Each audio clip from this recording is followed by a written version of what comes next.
Hello everybody and welcome to Chatsworth House in the Peak District, and today I'll be giving a true history tour of what this place really was. This was an electromagnetic house.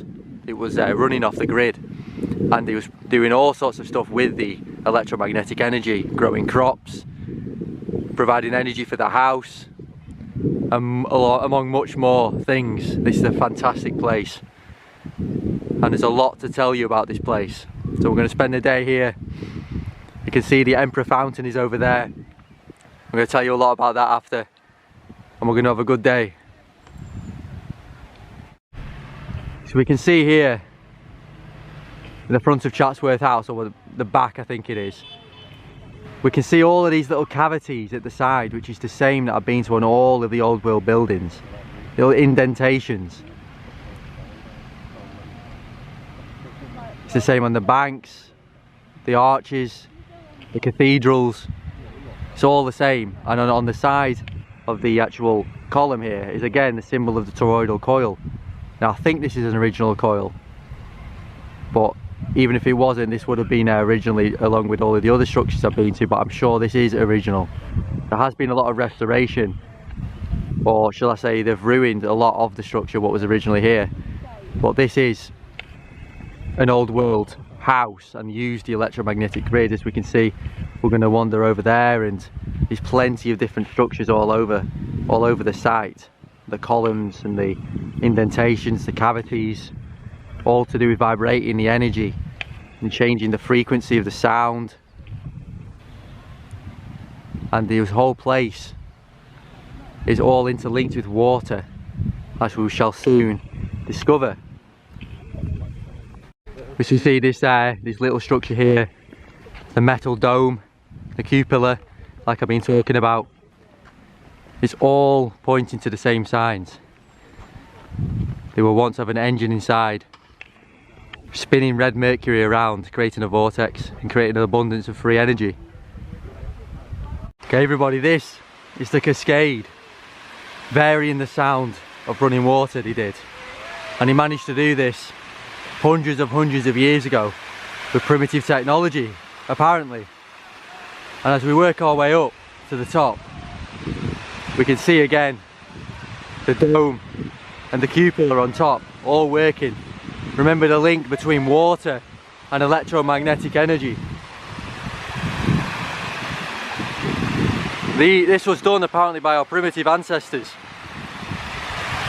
Now why would they be concerned with varying the sound of the water? What would that do to them? It's because sound plays an important part in the grid. Sound, frequency, electromagnetic energy in the ether, and all sorts of music was played in sound, and the waves and frequencies. Look at all the statues on top.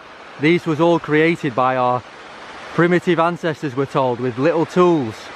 A hammer and a chisel? I don't think so.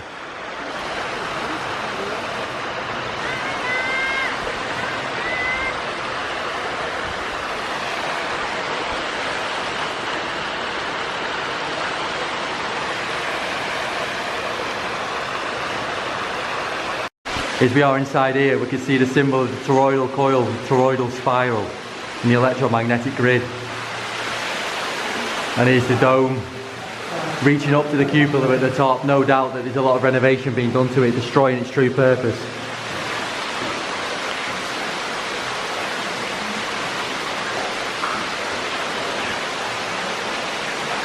You can see here, there's one window, two window, look like it's covered in.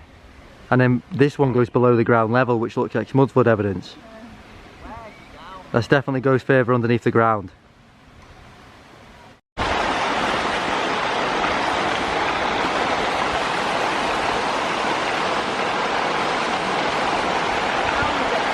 It's very slippy.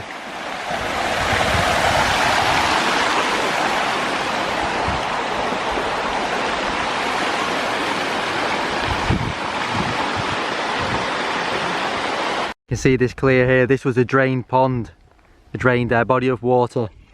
Still got some water inside, But this was once probably an important part of Chatsworth House. Got lions' heads. So here we are stood at the front of the Emperor Lake, and the main house is in the background, perfectly in line obviously, because to allow the energy to flow. And as we know, this whole grid was a water grid, a water network. And the narrative tells us that they filled this lake, this man-made lake, using primitive tools. And they dug it all out, filled it all in maybe I think it was a year or two, I can't quite remember now. But think about the amount of years it takes us now to build like a simple dual carriageway with all of the tools in the arsenal. It takes us the same amount of time. And think about then that they had much less technology, and it took them the same amount of time. Something doesn't add up there, and especially since everything is done in such perfect fashion, perfectly in line. And then you had to fill the water into this lake from the River Derwent. It was unbelievable. And obviously this is the narrative. The actual truth is that they did have technology, that they knew exactly what they were doing. And that Emperor Fountain down there that we're going to now, that used to be, even back then, pumped hundreds of feet into the air. How did they manage to do that without electricity, without the actual electrical power to be able to pump it into the air? It's impossible. And then even the narrative tells us that they used water to create electricity in the house itself. And that's only a half truth. They always give us the truth in plain sight. They did use water, but not as we're told. They used water linked in the electromagnetic grid to help them to create the electricity. But even the narrative tells us the truth sometimes. Obviously barefoot here at Chatsworth House, grounding myself to the electromagnetic energy of the world. That's what we should all be doing. Walking barefoot is how we're meant to walk, not with these rubber shoes disconnecting us from the energy. Oh look, here's a little duck chick. So here it is, the Emperor Fountain. And even now they don't pump the water as high into the air as they did back then. Unbelievable that they had the technology to do this even back then. No one's questioning the narrative. All of these people having a history lesson based on lies. We're going up there after. So the narrative says this was a hunting tower. I'm going to tell you what it really was. But for now we're at the Emperor Fountain. We're just going to take it in. This little duck here was getting awfully close to the Emperor Fountain, and he decided otherwise. He's a wise duck.